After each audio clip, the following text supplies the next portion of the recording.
네, 우리 함께 따라하겠습니다. 우리의 승리는 말씀의 승리입니다. 우리의 승리는 말씀의 승리입니다.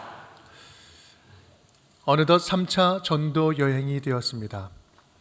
고린도에 머물던 바울 일행은 안디옥 본부로 돌아가서 잠시 머물다가 곧바로 이제 3차 전도 여정을 떠나게 돼요.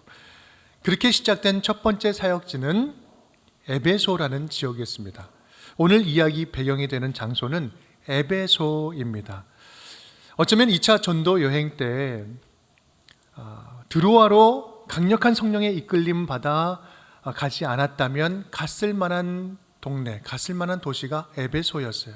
왜냐하면 그 에베소가 당시 아시아의 수도라 불릴 정도로 가장 큰 대표적인 도시였기 때문에 그렇습니다.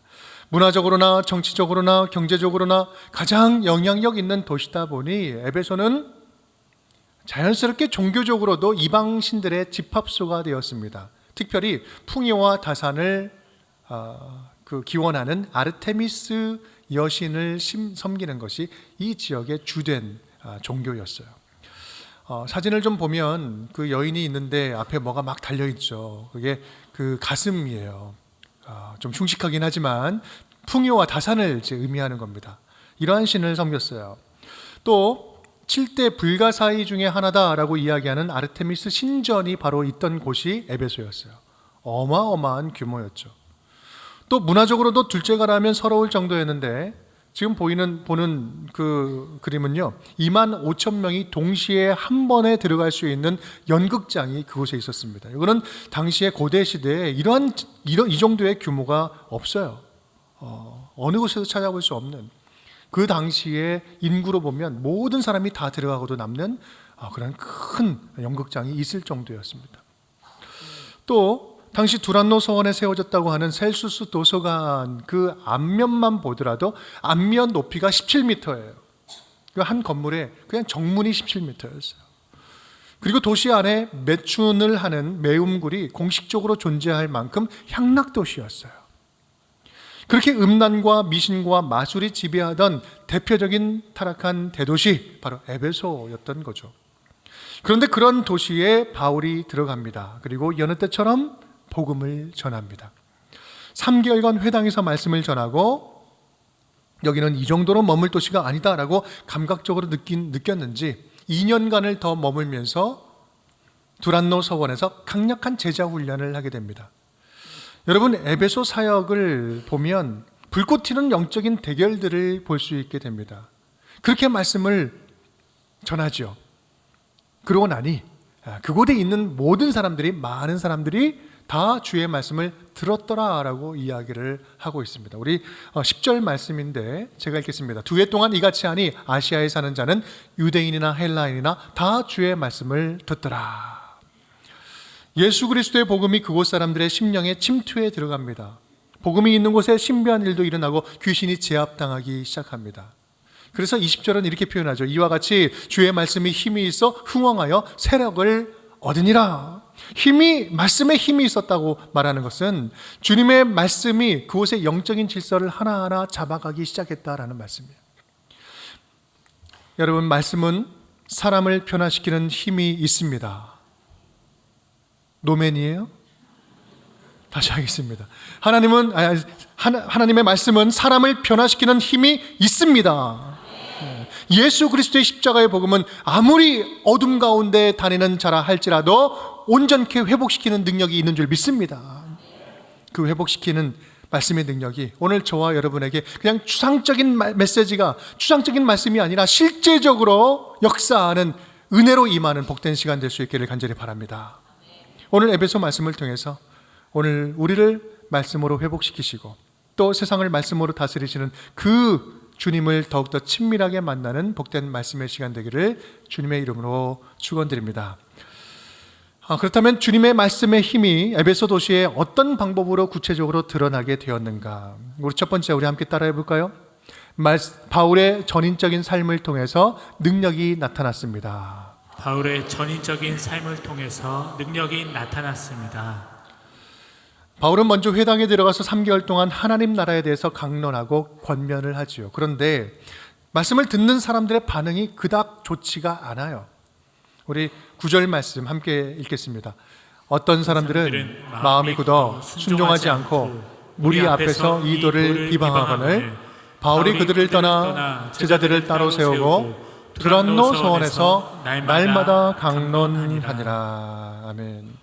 어떤 사람들이 마음이 굳어서 순종하지 않고 그 복음을 비방합니다. 이때 바울의 반응은 어땠을까요? 바울의 반응은 위축되지 않았고요, 설득하려고 애쓰지도 않았고, 마치 툭툭 먼지를 털어내듯이 먼지를 털듯이 미련 없이 그들을 떠나서 어떻게 했다고요? 제자들을 따로 세웁니다. 말씀 앞에 반응하는 자들을 더 구체적으로 더 세우면서 나아가는 거예요. 강력한 제자 훈련이 이때부터 시작된 거예요. 여기서 그 유명한 두란노 서원이 등장을 하죠. 두란노 서원 어제 많이 들어보셨죠? 이 두란노 서원에 대해서 우리가 좀 잘 알 필요가 있어요. 서원하면 어떤 게 생각나십니까? 저는 서원하니까 도산서원이 생각나더라고요. 마치 훈장님이 이제 아이들을 쭉 데려다 놓고 이렇게 강의하고 가르치는 어떤 학교 같은 곳, 강의실이 있는 곳, 또 책이 많이 있는 도서관, 또 우리 교회처럼 성경 강의를 하는 어떤 그런 소그룹 모임 공간, 그런 공간들이 문득 떠오르는데 실상은 그렇지 않았습니다. 우리가 몰랐던 1세기 교회라는 책을 쓴 우리 박영호 목사님의 글을 보면 이것을 이렇게 표현하고 있어요. 헬라어, 우리가 서원이라고 하는 것은 스콜레인데 이 스콜레에서 스쿨이 나왔어요. 문자적으로 보면 학교라는 의미가 맞습니다. 그런데 그 당시 이 스콜레라는 단어는요, 그냥 학교, 우리가 생각하는 학교의 개념이 아니라 공방, 작업실, 공장을 이야기할 때에도 이 스콜레라는 단어를 썼어요. 오히려 두란노 서원이라고 이야기할 때는 그런 의미가 훨씬 더 가깝다고 말하는 거죠. 이 두란노라는 것은 티란누스라는 사람의 이름입니다. 그러니까 그 공장 사장, 그곳의 대표자 이름이 두란노고요, 서원은 이제 공장이라는 뜻에 가깝다는 거예요. 당시 자비량으로 생계를 이어가는 그들의 경제적 상황을 고려할 때 오히려 매일매일 생계를 위해서 일하는 일터 공간, 작업실, 삶의 현장에서 말씀을 전했다는 거죠. 그렇게 본다면 바울은 일상을 살아가는 삶의 현장에서 날마다 말씀을 삶으로 말로 나눈 것입니다. 어떤 공방이었을까? 이 바울이 직업이 장막 깁는 것이었잖아요. 장막 만드는 공장, 그 작업실이 아니었겠어요? 브리스글라 아굴라도 당시 그곳에 있었으니 함께 일하지 않았겠어요? 그들은 이 복음이라는 것, 예수 안에 담겨져 있는 이 복음을 생업을 위한 삶의 현장에서 실제 삶을 통해서 나누었던 것입니다.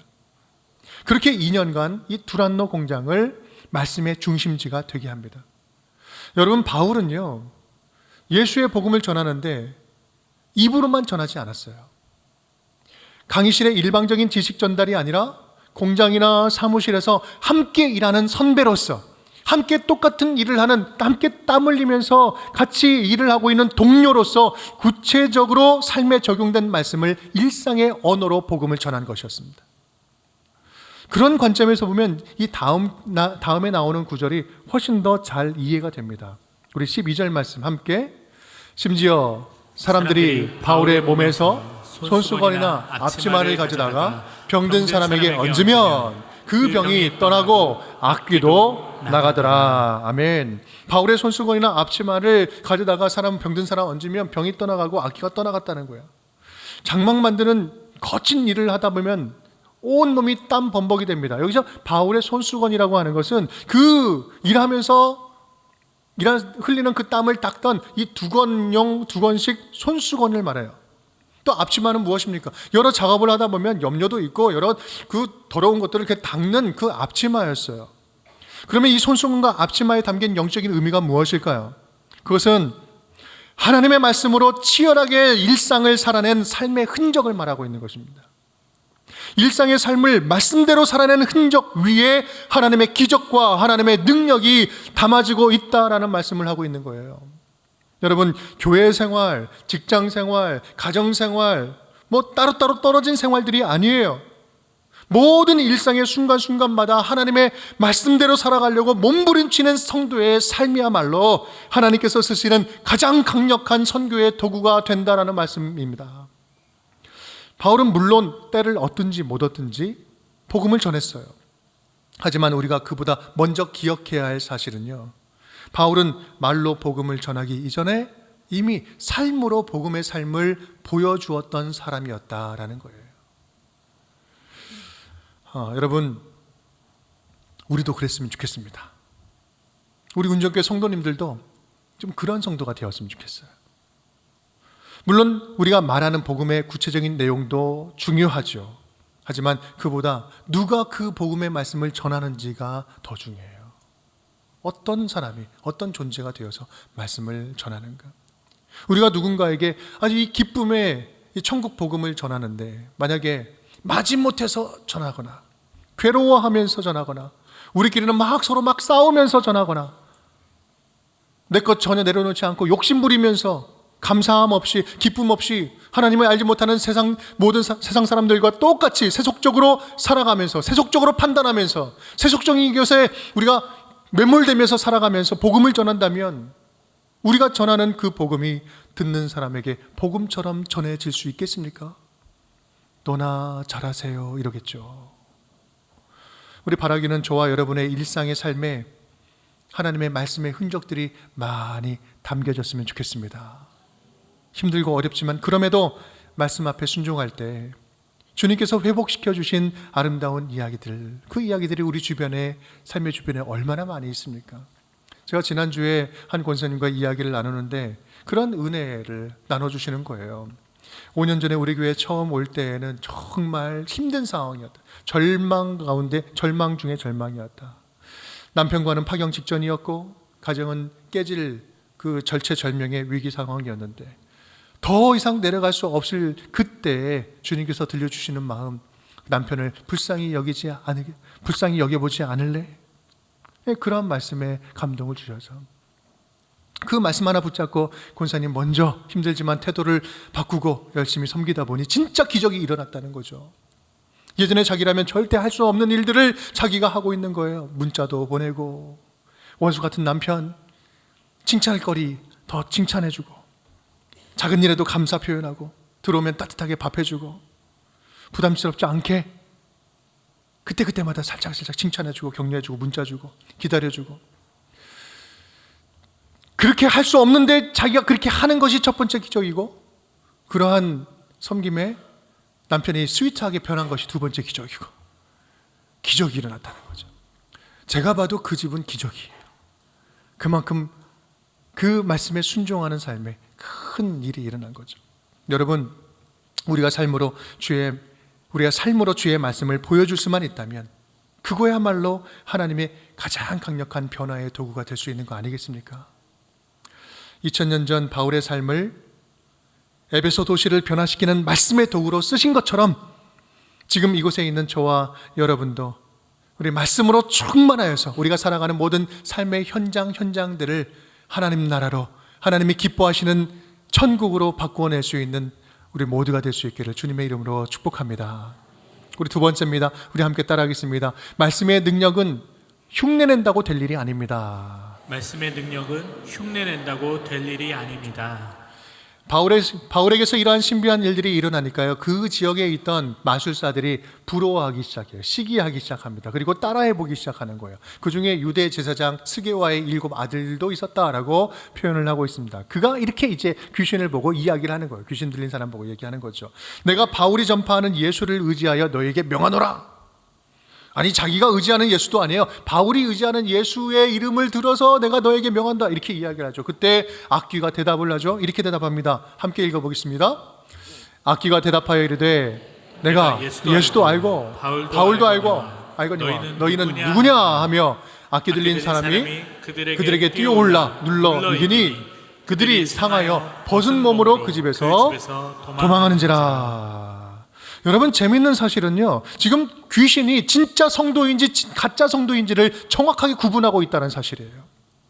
진짜 성도인지 아닌지는 하나님도 알고 자기도 알고 귀신도 귀신같이 알고 있다는 거예요. 그러니 우리는 하나님을 믿으려면, 이왕 하나님을 믿으려면 어떻게 믿어야 돼요? 제대로 믿어야 된다는 말씀이에요. 아니면 귀신에게도 쪽팔리잖아요. 내가 예수도 알고 바울도 아는데 좀 흉내내고 있는 너는 누구냐? 크리스찬 맞냐? 더 재미있는 것은요, 이 사건이 일어난 이후에 에베소 교회가 더 부흥하게 되는 거예요. 우리 17절 말씀 함께 읽겠습니다. 에베소에 사는 유대인과 헬라인들이 다 이 일을 알고 두려워하며 주 예수의 이름을 높이고. 누구의 이름을 높인다고요? 주 예수의 이름을 높이고 있어요. 지금 귀신이 있는 그런 현장에서, 그 에피소드에서 누구의 이름? 주 예수의 이름이 높아지는 거예요. 사람들이 악귀를 두려워하는 것이 아니라 하나님을 두려워합니다. 여기서 우리가 꼭 짚고 넘어갈 내용이 있는데요. 그것은요, 우리는 귀신 하면 뭔가 두려운 존재, 두려워하는데 귀신은 두려워할 필요가 없다라는 거예요. 왜 그렇습니까? 우리가 귀신 들린 사람도 대하는 것도 막 우리가 두려워하기도 합니다. 우리 피곤하긴 하지만 두려워할 필요가 없어요. 왜일까요? 우리가 진짜 하나님의 자녀예요. 진짜 성도라면 귀신이 우리를 더 두려워하기 때문에 그렇습니다. 우리를 왜 두려워해요? 내가 뭔가를 잘할 능력이 있어서가 아니라 내 안에 살아계신 예수 그리스도의 능력이 있기 때문에 그래요. 모든 영혼의 목자장이요, 이 천지 만물을 지으시고 창조하신 예수 그리스도의 권능이 우리 가운데 있기 때문에 두려워할 수밖에 없는 거예요. 이것이 증거 아닙니까? 가장 확실한 증거 아니에요? 사랑하는 여러분, 진품과 짝퉁의 차이가 뭔지 기억하세요? 한번 말씀드린 것 같은데, 이 상표에 그 물건의 상표를 뒤집어 보면 안다. 상표가 진품이면 앞뒤가 정말 정교하게 다 박혀 있는데, 이게 짝퉁은 그 상표 뒤에 박음질이 엉망이다. 여러분, 믿음도 마찬가지 아닙니까? 흉내내는 믿음은요, 겉보기에는 거룩해 보이고 경건해 보여도 우리의 일상의 삶의 모습을 들여다보면 엉망이에요.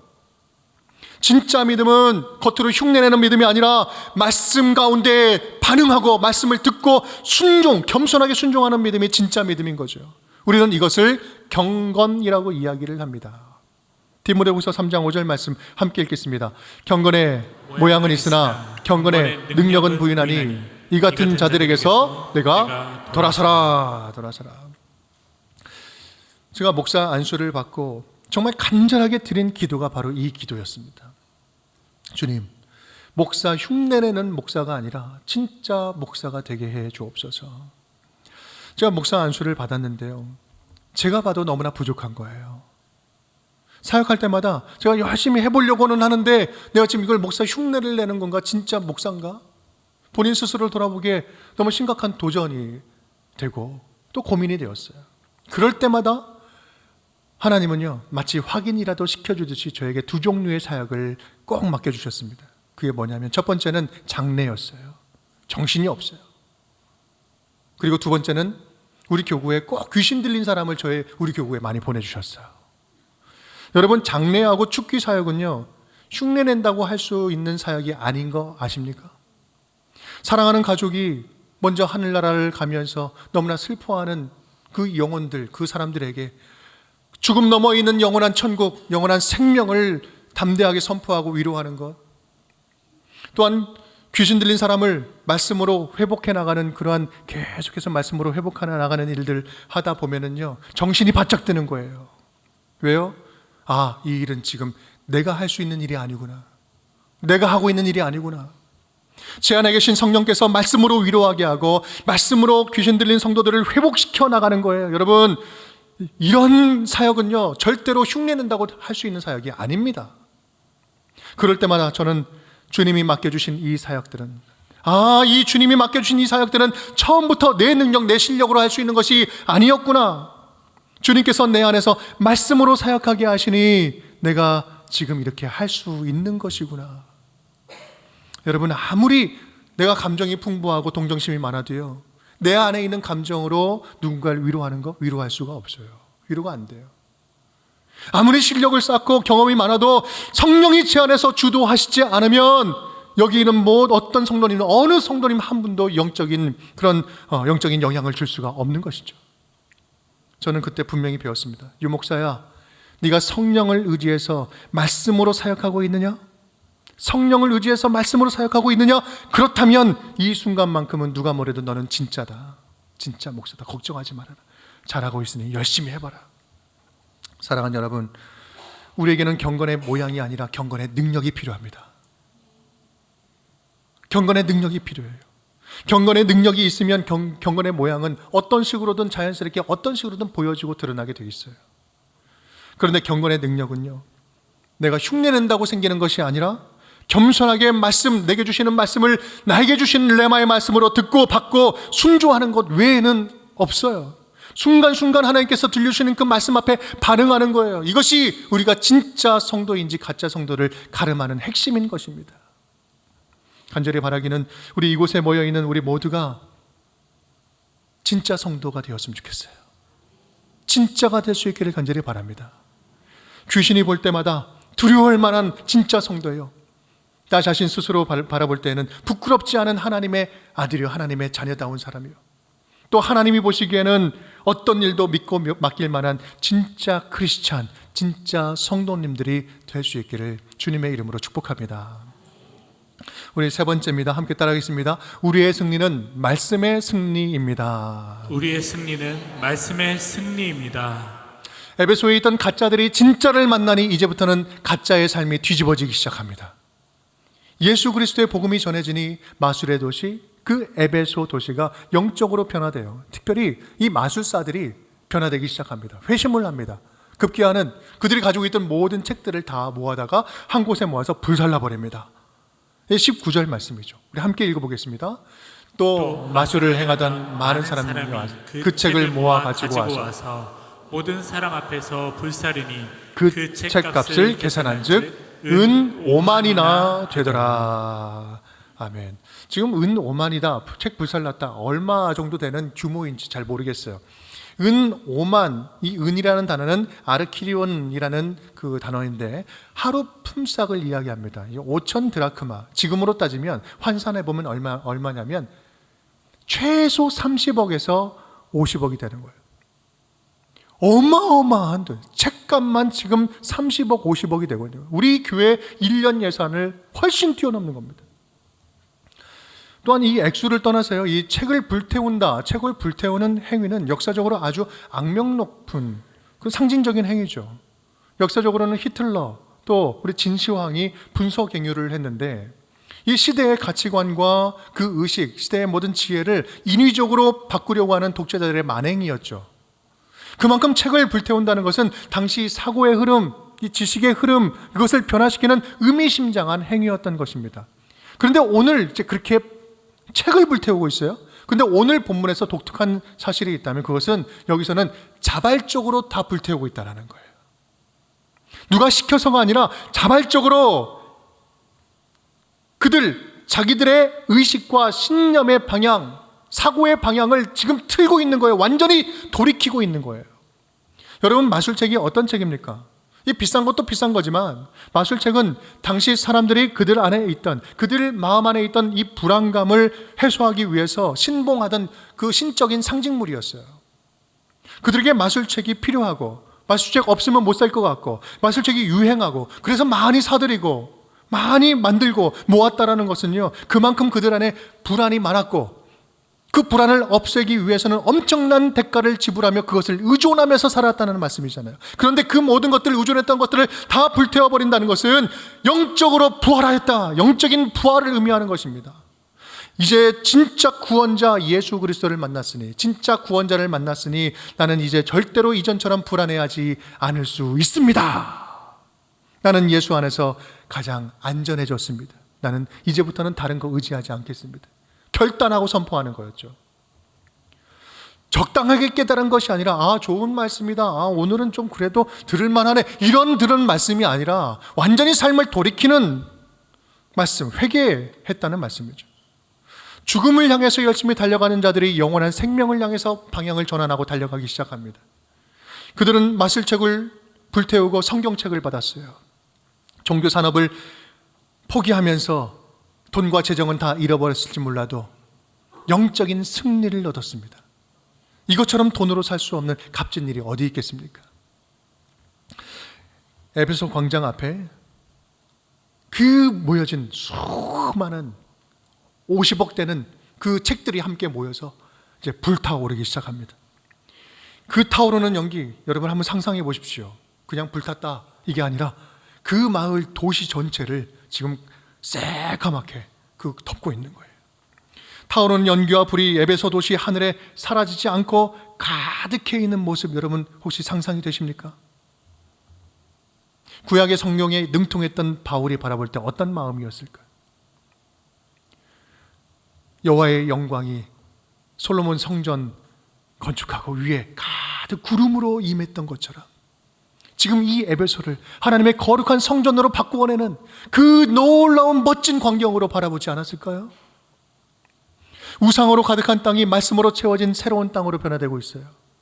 바울로 시작된 말씀의 힘이 에베소를 장악하고 승리하는 모습, 여러분 멋지지 않습니까?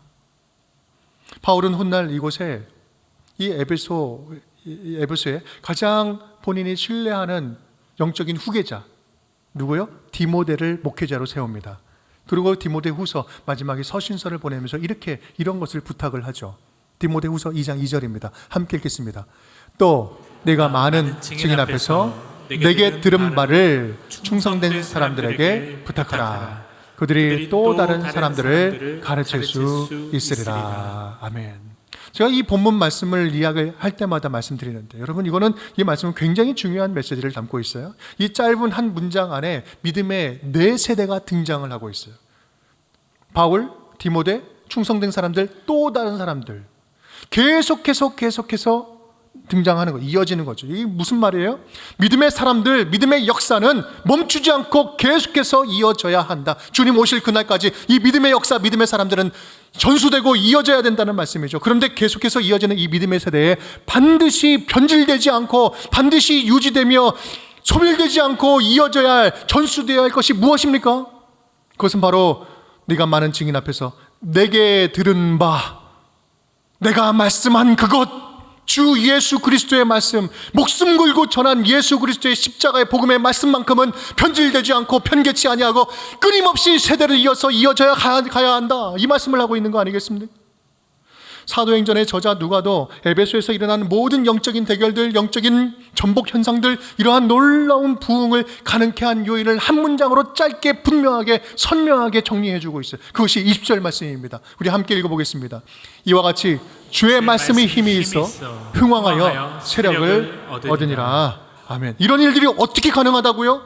주 예수 그리스도의 그 말씀이 힘이 있기 때문에, 죽은 말씀이 아니라 지금도 살아 움직이며 우리를 살리는 말씀이기 때문에, 살아있는 말씀이기 때문에 가능했다라는 거죠. 여러분, 우리의 믿음의 승리는요 오직 말씀의 승리입니다. 말씀 안에 있을 때 우리는 승리하는 거예요. 복 있는 사람은 악인들의 꾀를 따르지 아니하며 주인들의 길에 서지 아니하며 오만한 자들의 자리에 앉지 아니하고 오직 여호와의 율법을 즐거워하여 그의 율법을 취하러 묵상하는도다. 복 있는 사람은 다른 사람이 아니다. 그 말씀 가운데 살아가는 자, 말씀으로 충만케 채워져 가는 사람들이야말로 진짜 복 있는 사람이다. 하나님의 말씀은 살았고 운동력이 있어 활력이 있어 좌우의 날선 어떤 검보다도 예리하여 혼과 영과 및 관절과 골수를 찔러 쪼개기까지 하며 또 마음의 생각과 뜻을 감찰하나니 판단하나니. 하나님의 말씀만이 능력이 있는 거예요. 하나님의 말씀만이 우리의 모든 혼과 영과 및 관절과 골수를 다 찔러 쪼개는 거예요. 사랑하는 여러분, 2000년 전이나 2024년 지금이나 하나님의 자녀들에게 가장 필요한 단 하나의 힘을 구하라 이야기한다면 그 단 하나의 힘은 말씀의 힘입니다. 말씀이 생명이에요. 그런데 여러분, 그 말씀의 힘을 얻을 수 있는 여러 통로들, 언제든지 펼치면 말씀을 볼 수 있고, 휴대폰을 들으면 말씀을 들을 수 있고, 언제든지 말씀을 읽을 수 있는 이 사실, 언제든지 우리가 말씀을 접할 수 있는 우리의 이 환경, 얼마나 감사한 거예요. 얼마나 감사한 일입니까?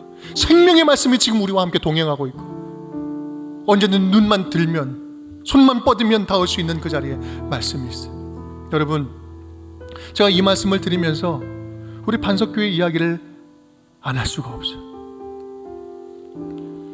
우리 북한의 지하교회 반석교회, 그 교회에서 우리에게 5가지 기도 제목을 요청했는데 그 중에 첫 번째 기도 제목이 뭔지 아세요? 제대로 된 성경을 가지고 제대로 된 예배를 드리게 하여 주시옵소서. 한 번만이라도 이 성경책을 가지고 제대로 된 예배를 드리게 해주시옵소서. 여러분, 지금 우리는 어떻습니까? 지금 이 자리에 우리가 가진 성경책 최소한 지금 500권이 여기 있어요. 그 500권 중에 한 책 한 권만이라도 있으면 우리가 마음껏 예배할 수 있을 것 같은데, 2달에 한 번, 3달에 한 번씩 어렵사리 전화통화하면서 들려주는 그 말씀 한 구절 가지고 다음 통화할 때까지 그 말씀으로 예배를 해요. 그것이 지금 북한, 지금 이 시간 예배하고 있는 지하교회의 모습입니다. 여러분, 우리가 그들에게 미안해서라도, 그들을 대신하여 믿음을 더욱더 굳세게 지키기 위해서라도, 우리가 그들을 대신해서라도 지금 이 시대 이때에 말씀으로 든든하게 기준을 세우기 위해서라도 저와 여러분에게 주신 이 말씀의 기회들을 감사하게 받고 감사함으로 말씀으로 채워야 되는 거 아니겠습니까? 여러분, 바라기는 오늘 에베소를 앞두했던 그 말씀의 힘을 오늘 우리가 이곳 운정교회에서 다시 굳세게 붙잡을 수 있기를 간절히 바랍니다. 그리하여 이미 십자가에서 승리하신 예수 그리스도의 복음, 하나님이 주신 진리의 말씀 붙잡고 다시 일어나서 영적으로 흐트러진 우리의 모습을 다시 정돈하고 영적인 질서를 온전히 선포하면서 다시 세워가는 우리 운정의 모든 식구들이 될 수 있기를, 맛을 모어 충만한 우리 식구들이 될 수 있기를 주님의 이름으로 축복합니다.